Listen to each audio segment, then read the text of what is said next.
Hello everyone, আজকে চলে আসলাম নতুন একটি ফিশের রেসিপি নিয়ে। রেসিপিটি হচ্ছে কাতল মাছ ও কাঁচকলার রেসিপি।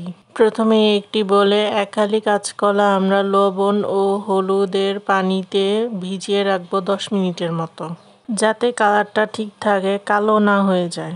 পেঁয়াজ নিয়ে নিব 2টা এবং 6টা কাঁচামরিচ নিয়ে নিব, স্বাদ মতো লবণ, 1 চামচ ধনিয়ার গুঁড়া, সামান্য পরিমাণ হলুদ, আদা রসুন বাটা ও জিরা বাটা আমাদের আগে থেকেই ছিল একসাথে, তাই আমরা 1 চামচের মতো দিয়ে দিলাম। আমরা কাতল মাছটি 5 মিনিটের মতো ম্যারিনেট করে রেখে দিব হলুদ ও সামান্য পরিমাণ লবণ দিয়ে।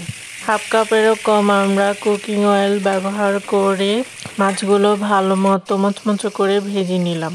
ভাজা মাছের তেলেই আমরা তরকারিটি রান্না করব।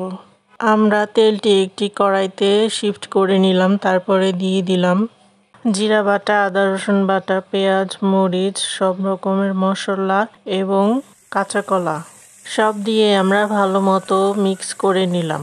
5 থেকে 7 মিনিট আমরা কলাটি ভেজে নিলাম, সাথে অল্প একটু পানি দিয়ে দিলাম যাতে সব পুড়ে না যায়।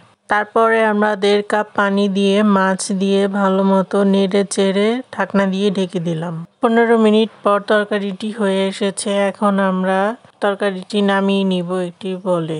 এই তরকারিটি পেটের জন্য খুবই ভালো, আপনারা বাসায় এটা ট্রাই করে দেখতে পারেন। আশা করি আপনাদেরও ভালো লাগবে।